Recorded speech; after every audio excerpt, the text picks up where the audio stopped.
வணக்கம். நம்மளோட சிந்தனைகள், நம்ம எண்ணங்கள்லாம் நம்ம மூளைக்குள்ள மட்டும்தான் நடக்குதுன்னு நாம பொதுவா நினைக்கிறோம். ம், ஆனா ஒருவேளை உங்க சிந்தனை உங்க மண்ட ஓட்டுக்குள்ள மட்டும் இல்லாம, அது இந்த பிரபஞ்சம் முழுக்க பரவி இருக்கிற ஒரு பெரிய இசையோட ஒரு பகுதின்னு சொன்னா எப்படி இருக்கும்? இது இது கேட்கறதுக்கு ஏதோ கவிதை மாதிரி இருக்கலாம். ஆமா. ஆனா இது ரொம்ப முக்கியமான ஒரு கேள்வி. ஏன்னா நாம பொதுவா உணர்வு நிலை, அதாவது கான்ஷியஸ்னஸ நம்ம மூளைக்குள்ள நடக்கிற ஒரு ரசாயன, ஒரு மின்சார மாற்றமா தான் பார்க்கறோம். ஆமா, ஒரு பயாலஜிக்கல் ப்ராசஸ். கரெக்ட். ஆனா நீங்க சொல்ற மாதிரி அது ஒரு பெரிய பிரபஞ்ச உண்மையோடு இணைஞ்சிருக்கிற ஒரு அதிர்வா இருக்கலாங்கிற எண்ணம் அறிவியல்லையும் சரி, தத்துவத்திலையும் சரி, ஒரு புதுசா ஒரு கதவை திறந்து விடுது. கரெக்ட். இன்னைக்கு நாம அந்த ஆழமான சுவாரஸ்யமான கருத்தை தான் அலச போறோம். நம்ம உணர்வு நிலைங்கிறது வெறும் மூளையோட செயல்பாடு மட்டும் இல்ல. அது ஒரு வகையான ஒத்திசைவு, ரெசனன்ஸ். அதேதான். அத புரிஞ்சுக்க நீங்க அனுப்புன ஆதாரங்கள் வழியா குவாண்டம் இயற்பியல், இசையோட கணிதம், ஏன் பழங்கால கோயில் ரகசியங்கள் வரைக்கும் ஒரு பயணம் போக போறோம். இதுல சுவாரஸ்யமே என்னன்னா, ஒண்ணுக்கொன்னு சம்பந்தமில்லாத மாதிரி தெரியிற எந்த துறைகளை ஒன்னா இணைச்சு பார்க்கறது தான். ஆமா, இசை எங்க இருக்கு, குவாண்டம் இயற்பியல் எங்க இருக்குன்னு தோணும். ஆனா அலைகள், அதிர்வுகள்ங்கிற ஒரே ஒரு கண்ணாடியை போட்டு பார்த்தா இது எல்லாத்துக்கும் நடுவுல ஒரு ஆச்சரியமான தொடர்பு தெரிய ஆரம்பிக்கும். சரி, இந்த உரையாடல தொடங்க இயற்பியலாளர் மிச்சியோ காக்கோ சொன்ன ஒரு விஷயம் ரொம்ப பொருத்தமா இருக்கு. ஓஹோ, என்ன சொன்னார்? அவர் சொன்னாரு, பிரபஞ்சங்கிறது அதிர்ந்து கொண்டே இருக்கும் மெல்லிய சரங்களால ஆன ஒரு பெரிய இசைக்குழு மாதிரின்னும், ஆஹா, அதோட கடவுளோட மனசுங்கிறது 11 பரிமாணங்கள் கொண்ட இந்த பிரபஞ்ச வெளியில எதிரொலிச்சுக்கிட்டே இருக்கிற ஒரு இசைன்னு சொன்னாரு. இது வெறும் கவிதை இல்ல, இதுக்குள்ள ஒரு பெரிய அறிவியல் இருக்கு. சரி, முதல்ல ரொம்ப எளிமையான ஒரு இடத்துல இருந்து ஆரம்பிப்போம். இசை. ஒரு குறிப்பிட்ட இசைய கேட்கும்போது சில ஸ்வரங்கள் மட்டும் ஏன் நமக்கு அவ்ளோ இனிமையா இருக்கு? உலகத்துல எந்த நாட்டுக்கு போனாலும் ஒரு மேஜர் கார்டை கேட்டா அது ஒரு சந்தோஷமான உணர்வை கொடுக்குது இல்லையா? ஆமா, அதே மாதிரி இயற்கையில பாக்குற சுருள் வடிவங்கள், ஒரு பூவோட இதழ்கள் அமைஞ்சிருக்கிற விதம், இதெல்லாம் ஏன் நமக்கு அழகா தெரியுது? இதுக்கு பின்னாடி ஒரு ரகசியம் இருக்கு. அது கணிதம், அலைகளோட மொழி. இது தற்செயல் கிடையாது. இதுக்கு பேரு இசை விணக்கம், அதாவது ஹார்மனி. ஹார்மனி. ஆமா, ஒரு இசை ஸ்வரங்கிறது காத்துல ஏற்படுற ஒரு குறிப்பிட்ட அதிர்வு, ஒரு அலை. 2 ஸ்வரங்களை ஒன்னா வாசிக்கும் போது அந்த 2 அலைகளும் ஒண்ணுக்குன்னு எப்படி பொருந்துதுங்கிறத பொறுத்து தான் அது நமக்கு இனிமையா இருக்கா இல்லையான்னு தெரியுது. ஓஹோ, அப்போ அது விகிதங்களை பொறுத்ததா? கரெக்ட். உதாரணமா, ஒரு ஆக்டிவ்ல ஒரு ஸ்வரத்தோட அதிர்வெண் அடுத்த ஸ்வரத்தோட அதிர்வெண்ணை விட 2 மடங்கு இருக்கும். இது 2.1 விகிதம். ஒரு பெர்ஃபெக்ட் ஃபிஃப்த்ங்கிற ஸ்வரத்தோட விகிதம் 3:2. சரி. இந்த மாதிரி எளிமையான விகிதங்கள் இருக்கும்போது 2 அலைகளும் ஒண்ணுக்கொன்னு மோதிக்காம ரொம்ப அழகா ஒன்னு சேர்ந்து இன்னும் சக்தி வாய்ந்த நிலையான ஒரு அலையை உருவாக்கும். இதுக்கு பேரு தான் நேர்மறை குறுக்கீடு. அதாவது கன்ஸ்ட்ரக்டிவ் இன்டர்ஃபெரன்ஸ். அதேதான். இதை நீங்க இப்படி கற்பனை பண்ணிக்கோங்க. 2 பேர் ஒரே பாடல கொஞ்சம் கூட பிசகாம சரியான சுருதியில பாடும்போது அவங்க குரல் ஒன்னா சேர்ந்து இன்னும் இனிமையா கம்பீரமா கேட்கும் இல்லையா? அதுதான் இது. அப்போ நாம அழகு, இனிமைன்னு சொல்றது எல்லாமே ஒரு விதமான கணித ஒழுங்குதான். இது ரொம்ப ஆச்சரியமா இருக்கு. ஆமா. சரி, நம்ம காதுக்கு கேட்கிற இசைக்கு இது சரின்னு வச்சுக்கலாம். ஆனா கண்ணால பாக்குற விஷயங்கள், ஒரு நத்த ஓட்டோட சுருள் அமைப்புக்கும் இதுக்கும் என்ன சம்பந்தம்? அங்கதான் விஷயமே இருக்கு. இதே கணித விதிகள் தான் அங்கேயும் வேலை செய்யுது. சூரிய அஸ்தமனத்தின் போது வானத்துல பல நிறங்கள் உருவாகிறதுக்கு காரணமான ஒளி அலைகளோட கணிதமும் சரி, ஒரு வயலின் இசைக்கருவியை எந்த வடிவத்துல செஞ்சா சரியான ஒளி வரும்னு தீர்மானிக்கிற கணிதமும் சரி, ஏன் நமக்கு ஒரு புது யோசனை பழுச்சுன்னு வரும்போது மூளையில லட்சக்கணக்கான நியூரான்கள் ஒன்னா சேர்ந்து செயல்படுற விதமும் சரி. அப்படியா? ஆமா, இது எல்லாமே ஒரே மாதிரியான கொள்கைகளை பகிர்ந்துக்குது. கிரகங்களோட சுற்றுப்பாதை விகிதங்கள்ல இருந்து நம்ம டிஎன்ஏவோட சுருள் அமைப்பு வரைக்கும் பிரபஞ்சம் தன்னை ஒரு இசை தர்க்கத்தோட தான் ஒழுங்குபடுத்திக்குது. சரி, இயற்கையில இருக்கிற இந்த இசை விணக்கம் ஒரு தற்செயல் இல்ல. இதுக்கு பின்னாடி அலைகளோட கணிதம் இருக்குன்னு சொல்றீங்க. இதே அலைகளோட விதி நம்ம கண்ணால பார்க்க முடியாத அந்த ரொம்ப விசித்திரமான குவாண்டம் உலகத்திலயும் செயல்படுமா? அது ரொம்ப வித்தியாசமான உலகமாச்சே. நீங்க சரியான கேள்விக்கு வந்துட்டீங்க. இங்கதான் இது இன்னும் ஆழமாகுது. சொல்லுங்க. குவாண்டம் கோட்பாட்டின்படி நாம பார்க்கிற பொருட்கள், துகள்கள்லாம் திடமான உருண்டைகள் கிடையாது. அப்போ என்னவா? ஒரு அமைதியான குளத்துல கல்லை எரிஞ்சா அலைகள் உருவாகுது இல்லையா, அது மாதிரி இந்த பிரபஞ்சம் முழுக்க பரவி இருக்கிற அடிப்படை ஃபீல்ட்ஸ்ல ஏற்படுற கிளர்ச்சிகள், எக்ஸைட்டேஷன்ஸ் தான் துகள்கள். ஒரு நிமிஷம், நீங்க சொல்றது கொஞ்சம் குழப்பமா இருக்கு. அப்போ நான் பாக்குற இந்த மைக்கு, ஏன் முன்னாடி இருக்கிற இந்த மேசை, ஏன் நானே கூட வெறும் அலைகளா? திடமான பொருள் எதுவுமே இல்லையா? கோட்பாட்டளவுல ஆமாம், எல்லாமே அடிப்படை புலங்களோட அதிர்வுகள் தான். வாவ். இன்னும் முக்கியமான விஷயம் என்னன்னா, இந்த துகள்கள் தனித்தனியா இயங்குறது இல்ல, அவை ஒண்ணுக்கொன்னு பிணைக்கப்பட்டிருக்கு, என்டாங்கிள்டு. என்டாங்கிள்மெண்ட் கேள்விப்பட்டிருக்கேன். ஆமா, அதாவது ரெண்டு துகள்களை ஒன்னா உருவாக்கிட்டு ஒன்னை இங்க வச்சுட்டு இன்னொன்னு பிரபஞ்சத்தோட அடுத்த மூளைக்கு கொண்டு போனாலும், இங்க ஒரு துகளை நாம அளக்கும்போது அங்க இருக்கிற துகளோட நிலை என்னன்னு உடனே தெரிஞ்சுக்க முடியும். தூரமே ஒரு பொருட்டில்ல. அப்படியா? துகள்களாலேயே இவ்வளவு பெரிய தூரத்துல கூட ஒரு ஒருங்கிணைப்போட செயல்பட முடியும்னா, நம்ம உணர்வு நிலையும் அப்படி ஒரு பிரபஞ்ச புலத்தோட ஒரு பகுதியா இருக்கக்கூடாதா? இது ஒரு பெரிய கேள்வி. சரி, இந்த குவாண்டம் உலகத்துல நம்ம எண்ணங்கள் எப்படி உருவாகலான்னு ஏதாவது ஒரு உருவகம் இருக்கா? ஒரு அருமையான உருவகம் இருக்கு. குவாண்டம் கணினிகள்ல பயன்படுத்தப்படுற குரோவர்ஸ் அல்காரிதம். Grover's algorithm. ஆமா, இத இப்படி கற்பனை பண்ணிக்கோங்க. ஒரு மிகப்பெரிய நூலகத்துல லட்சக்கணக்கான புத்தகங்கள் இருக்கு. அதுல ஒரே ஒரு சரியான புத்தகத்தை நீங்க தேடணும். சாதாரணமா நம்ம ஒரு புத்தகமா தேடுவோம். இதுக்கு பல வருஷங்கள் ஆகலாம். ஆனா குவாண்டம் தேடல் எப்படி வேலை செய்யும்னா, ஒரே நேரத்துல எல்லா புத்தகங்கள் மேலயும் ஒரு மங்கலான ஒளிய பாய்ச்சி, சரியான புத்தகம் இருக்கிற இடத்துல மட்டும் அந்த ஒளி பிரகாசமா எரியற மாதிரி. இது எப்படி சாத்தியம்? அதுதான் அந்த நேர்மறை குறுக்கீடு. அது சரியான பதில்களோட நிகழ்தகவ அலைய பெரிதாக்கி, தவறான பதில்களோட அலைகளை எதிர்மறை குறுக்கீடு மூலமா ஒண்ணுமில்லாம ஆக்கிடுது. ஒருவேளை நம்ம மூளையும் இப்படிதான் எண்ணற்ற சாத்தியங்கள்ல இருந்து சரியான ஒரு எண்ணத்தை, ஒரு தீர்வை கண்டுபிடிக்கிறதோ? வாவ், அந்த நூலக உதாரணம் நல்லா புரிய வைக்குது. ஆனா இந்த குவாண்டம் உலகத்துல நம்மளோட பங்கு என்ன? அந்த இரட்டை பிளவு பரிசோதனை பத்தி சொல்லுவாங்களே, த டபுள் ஸ்லிட் எக்ஸ்பெரிமெண்ட். ஆமா, அதுல துகளை நம்ம பார்க்காத வரைக்கும் அது அலையவும், பார்த்த உடனே துகளாவும் மாறிடுதுன்னு, இது உண்மையா? ஆமா, அதுதான் குவாண்டம் இயற்பியலோட மிகப்பெரிய மர்மம்.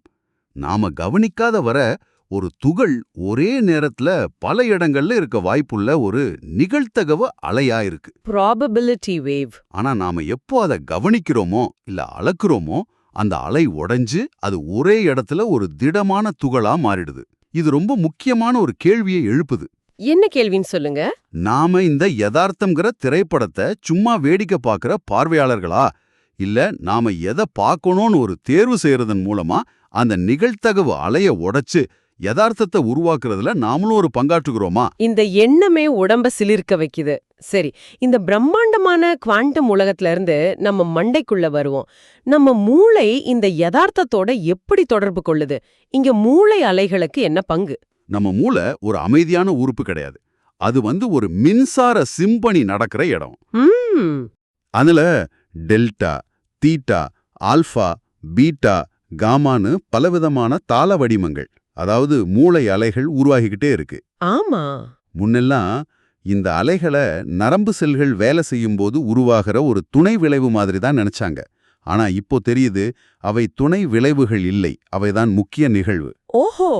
நம்ம கவனம், ஞாபக சக்தி, உணர்வு நிலை எல்லாத்துக்கும் இந்த அலைகள் தான் காரணம். அப்போ நான் ஒரு விஷயத்துல ரொம்ப ஆழமா கவனம் செலுத்தும் போது என் மூளைக்குள்ள என்ன நடக்குது? அப்போ உங்க மூளையோட வெவ்வேறு பகுதிகளில் இருக்கிற லட்சக்கணக்கான நரம்பு செல்கள் ஒரே நேரத்துல ஒரே தாளத்துல அதிர ஆரம்பிக்கும். இதுக்கு பேரு நியூரல் ஒத்திசைவு. நியூரல் சிங்க்ரோனி. கரெக்ட். இத ஒரு பெரிய இசைக்குழுவோட ஒப்பிடலாம். எல்லாரும் தனித்தனியா வாசிச்சா அது சத்தமா தான் இருக்கும். ஆனா எல்லாரும் ஒரே தாளத்தோட ஒரே சுருதியோட ஒன்னா சேர்ந்து வாசிக்கும் போது தான் ஒரு அழகான இசை உருவாகுது. ஆமா, அது மாதிரி நம்ம மூளையோட வெவ்வேறு பகுதிகள் ஒன்னா ஒத்திசைவா செயல்படும் போதுதான் நமக்கு ஒரு தெளிவான எண்ணம், ஒரு முழுமையான உணர்வு நிலை உருவாகுது. இந்த ஒருங்கிணைவு, அதாவது கோஹரன்ஸ், குவாண்டம் உலகத்துல நம்ம பார்க்குற ஒருங்கிணைவு மாதிரியே இருக்கு. அடடா, அப்போ நம்ம மூளைக்குள்ள ஒரு சிம்பனியே நடக்குதுன்னு சொல்றீங்க. இது கேட்கவே பிரமிப்பா இருக்கு. ஆமா, இந்த யோசனையை ஆதரிக்கிற மாதிரி ஏதாவது புது ஆய்வுகள் இருக்கா? நிச்சயமா. இப்போ குவாண்டம் அறிதல், அதாவது குவாண்டம் காக்னிஷன் ஒரு புதிய துறையே உருவாகிட்டு வருது. சொல்லுங்க அத பத்தி. நம்ம மனசோட சில செயல்பாடுகளை, உதாரணமா முடிவெடுக்கிறது, ஞாபகம் வச்சுக்கிறது போன்ற விஷயங்களை சாதாரண கிளாசிக்கல் விதிகளை விட குவாண்டம் நிகழ்தகவு விதிகளை வச்சு இன்னும் சரியா விளக்க முடியுதுன்னு இந்த துறை சொல்லுது. ஓ. உதாரணமா ஒரு ஆய்வுல மக்கள் கிட்ட கருத்து கணிப்பு கேள்விகளை கேட்கும்போது கேள்விகளோட வரிசைய மாத்துனா அவங்களோட பதிலும் மாறுது. இத சாதாரண கோட்பாடுகளால விளக்க முடியல. ஆனா குவாண்டம் நிகழ்தகவு கோட்பாட்டை பயன்படுத்தி இந்த மாற்றத்தை மிக துல்லியமாக கணிக்க முடிஞ்சது. ஆச்சரியமா இருக்கே. இது நம்ம மனசோட செயல்பாடுகள்ல குவாண்டம் விதிகள் இருக்கலாங்கிறதுக்கு ஒரு சின்ன ஆனா முக்கியமான ஆதாரம். இது மூளைக்குள்ள நடக்கிற சிம்பனி. சரி, வெளியில இருந்து வர இசைக்கு நம்ம மூளை எப்படி பிரதிக்கிரியை செய்யுது? எல்லா கலாச்சாரங்கள்லயும் தாளத்துக்கும் இசைக்கும் ஏன் இவ்ளோ முக்கியத்துவம் கொடுக்கறாங்க? ஏன்னா அவை வெறும் பொழுதுபோக்கு கருவிகள் இல்ல. அவை நம்ம மனநிலைய, உணர்வு நிலைய மாத்துறதுக்கான சக்தி வாய்ந்த கருவிகள். மந்திர உச்சரிப்பு, மேளதாளம் மாதிரி. அதேதான். இது எல்லாமே நம்ம உணர்வு நிலைய மாத்திர ஒலிப்பயிற்சிகள் தான். இதுக்கு அறிவியல் பூர்வமான விளக்கமும் இருக்கு. அதுக்கு பேரு நரம்பியல் ஒத்திசைவு கோட்பாடு. அது என்ன கோட்பாடு? கொஞ்சம் எளிமையா சொல்லுங்களே. ரொம்ப எளிமைதான். வெளியிலிருந்து வர்ற ஒரு தாள ஒலிக்கு நம்ம மூளை அலைகள் தன்னைத்தானே அந்த தாளத்தோட ஒத்திசைய வச்சுக்கும். இதுக்கு பேரு நியூரல் என்ட்ரெயின்மெண்ட். நியூரல் என்ட்ரெயின்மெண்ட். ஆமா. ஒரு குழந்தைய தூங்க வைக்க நாம தொட்டில ஒரே சீரான தாளத்துல ஆட்டுறோம் இல்லையா? அந்த தாளம் குழந்தையோட மூளை அலைகளை அமைதியான நிலைக்கு கொண்டு போகுது. ஆமா, கரெக்ட். இதுக்கு ஒரு நவீன உதாரணம் பைனரல் பீட்ஸ். உங்க 2 காதுகள்லயும் ஹெட்போன் மூலமா கொஞ்சம் வித்தியாசமான அதிர்வெண்கள்ல ஒலிய கேட்கும்போது, உதாரணமா இடது காதுல 400 ஹெர்ட்ஸ், வலது காதுல 410 ஹெர்ட்ஸ்னு கேட்கும்போது, உங்க மூளைக்குள்ள 10 ஹெர்ட்ஸ் அதிர்வெண்ல ஒரு 3வது தாளம் உருவாகிற மாதிரி ஒரு மாயை ஏற்படும். அப்படியா? ஆமா. இந்த உள்தாளம் உங்க மூளைய ஆல்பா அலைகள் போன்ற குறிப்பிட்ட அலை வடிவங்களுக்கு மாத்தி உங்களை ஒரு தியான நிலைக்கு கொண்டு போகும்.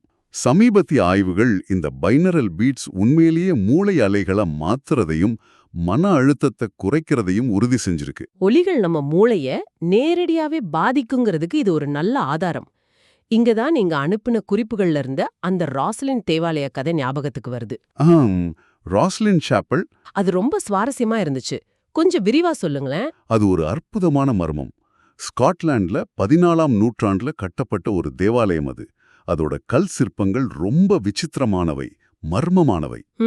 அதோட இணை வடிவமைப்பாளர் சர் கில்பர்ட் ஹே திபெத்துக்கு பயணம் செஞ்சு 14 வருஷம் அங்க தங்கி பல ரகசிய அறிவை பெற்று திரும்பினார்னும், அந்த அறிவைத்தான் அங்க இருக்கிற கற்கள்ல சிற்பங்களா செதுக்கி இருக்கிறார்னு ஒரு நம்பிக்கை இருக்கு. கற்கள்ல செதுக்கப்பட்ட அறிவு அது என்னவா இருக்கும்? இங்கேதான் சைமேட்டிக்ஸ் என்கிற ஒரு துறை உள்ள வருது. அதாவது ஒலியையும் அதிர்வுகளையும் நம்ம கண்ணால பாக்குறது. சைமேட்டிக்ஸ். ஆமா. ஒரு மெல்லிய உலோக தட்டுல மணல தூவி அந்த தட்டோட அடிப்பகுதியில ஒரு குறிப்பிட்ட அதிர்வெண்ல ஒலியை எழுப்புனா அந்த மணல் துகள்கள் ரொம்ப அழகான சிக்கலான வடிவங்களை உருவாக்கும். ஓஹோ. இப்போ ஆராய்ச்சியாளர்கள் என்ன கண்டுபிடிச்சிருக்காங்கன்னா, ராஸ்லின் தேவாலயத்துல இருக்கிற சில கல் சிற்பங்கள்ல இருக்கிற வடிவங்கள் ஒரு குறிப்பிட்ட இசையை ஒலிக்கும் போது மணல் துகள்கள் உருவாக்குற வடிவங்களை போலவே இருக்கு. அட. ஒருவேளை அந்த தேவாலயம் வெறும் வழிபாட்டு தலம் மட்டும் இல்லாம அதோட வடிவமைப்பு, அதுக்குள்ள எதிரொலிக்கிற ஒலி மூலமா அங்க வர்றவங்களோட மனநிலையையும் உணர்வு நிலையையும் மாத்துற ஒரு பிரம்மாண்டமான கல்லாலான இசைக்கருவியா இருக்கலாம். அதாவது கட்டடங்கள் வெறும் தங்குமிடங்கள் இல்ல, அவை நம்மள டியூன் பண்ற கருவிகளாவும் இருக்கலாம். அதேதான். குவாண்டம் புலங்கள், மூளை அலைகள், இசை, கட்டிடக்கலைன்னு எல்லாத்தையும் இணைச்சு பார்க்கும்போது ஒரு பெரிய சித்திரம் தெரியுது. ரொம்ப காலமா தனித்தனியா பிரிஞ்சு கடந்த அறிவியலும் ஆன்மீகமும்.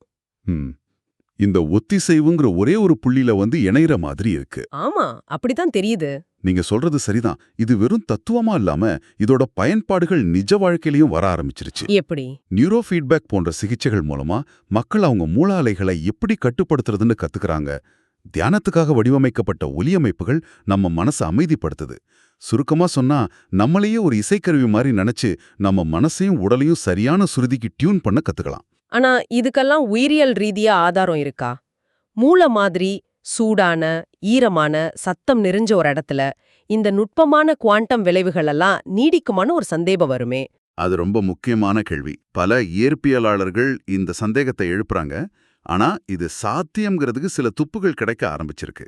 அப்படியா? உதாரணமா 2007ல செஞ்ச ஆய்வு ஒளிச்சேர்க்கையின் போது அதாவது போட்டோசிந்தசிஸ்ல தாவரங்கள் சூரிய ஒளிய ஆற்றலா மாத்துறதுக்கு குவாண்டம் ஒருங்கிணைப்பை பயன்படுத்துதுன்னு காட்டுச்சு. ஆச்சரியமா இருக்கே. இது ஒரு பெரிய கண்டுபிடிப்பு. ஏன்னா சூடான ஈரமான உயிரியல் அமைப்புகள்லயும் குவாண்டம் விளைவுகள் நீடிக்க முடியும்னு இது நிரூபிச்சது. சமீபத்துல ஃபிஷர்ங்கிற ஆராய்ச்சியாளர் நம்ம நரம்பு செல்கள்ல இருக்கிற பாஸ்பேட் அணுக்கற்கள் குவாண்டம் தகவல்களை கடத்துறதுக்கு ஒரு வழியா இருக்கலாம்னு ஒரு கருதுகோளை முன் வச்சிருக்காரு. ஓகே. இதெல்லாம் இன்னும் நிரூபிக்கப்படல. ஆனா இது வெறும் கற்பனை இல்ல. இது சாத்தியங்கிற திசையை நோக்கி அறிவியல் நகர்ந்துகிட்டு இருக்கு. குவாண்டம் சரங்கள்ல ஆரம்பிச்சு மூளை அலைகள், பழங்கால தேவாலயங்கள் வரைக்கும் நாம செஞ்ச இந்த பயணத்துல இது எல்லாத்தையும் இணைக்கிற ஒரு பொதுவான நூல் ஒத்திசைவு மற்றும் இசைவிணக்கங்கிறது ரொம்ப தெளிவா தெரியுது. நம்ம உடம்புக்குள்ள, மூளைக்குள்ள, நம்மள சுத்தி இருக்கிற உலகத்துல, ஏன் இந்த பிரபஞ்சம் முழுக்க ஒரே தாளம் ஒலிச்சுக்கிட்டு இருக்கிற மாதிரியே தோணுது. ஆனா இந்த ஆதாரங்கள் எல்லாம் உங்களை இன்னும் ஒரு பெரிய சிந்தனையோட விட்டுட்டு போகுது. அது என்ன? ஒருவேளை உணர்வு நிலைங்கிறது நம்ம மண்டையோட்டுக்குள்ள மட்டும் அடங்கியிருக்கிற ஒரு விஷயம் இல்லைன்னா, மனோதத்துவ அறிஞர் கார்ல் யூங் கூட்டு நனவெளின்னு சொன்னதும் பல பழங்குடி தத்துவங்கள் வாழ்வின் வலைன்னு விவரிச்சதும். வெறும் உருவகங்கள் இல்லையா? ஆமா, அது வெறும் உருவகங்களா இல்லாம ஒருவேளை நாம எல்லாரும் இந்த பிரபஞ்ச ஒத்திசைவு மூலமா தட்டி எழுப்புற உண்மையான அர்த்தப்புலங்களா, ஃபீல்ஸ் ஆஃப் மீனிங்கா இருக்குமோ? பிரபஞ்சம் ஒரு ஒத்திசைவு கொண்டன்கிற இந்த கருத்தை ஏத்துக்கிட்டா நம்மள தனித்தனியான மனங்களா பார்க்காம ஒரு பெரிய பிரபஞ்ச பாடகர் குழுல நாமளும் ஒரு பங்கேற்பாளர்னு பார்க்க வைக்குது. ஆமா, நம்ம ஒவ்வொரு எண்ணமும் ஒவ்வொரு உணர்வும் அந்த பெரிய பாடல்ல ஒரு ஸ்வரமா இணையுது. ஒருவேளை எல்லாம் சரியா அமையும் போது, ஒரு தெளிவு பிறக்கும்போது, இந்த உலகத்துல நாம முழுமையா இருக்கோன்னு உணரும்போது ஏற்படுற அந்த ஒருங்கிணைவு இருக்கு இல்லையா, அது உங்களுக்குள்ள மட்டும் நடக்கிற ஒரு விஷயம் இல்ல. அது நீங்க உங்களையே இந்த யதார்த்தத்தோட தாளத்துக்கு இசைவச்சுக்கிறது தான்.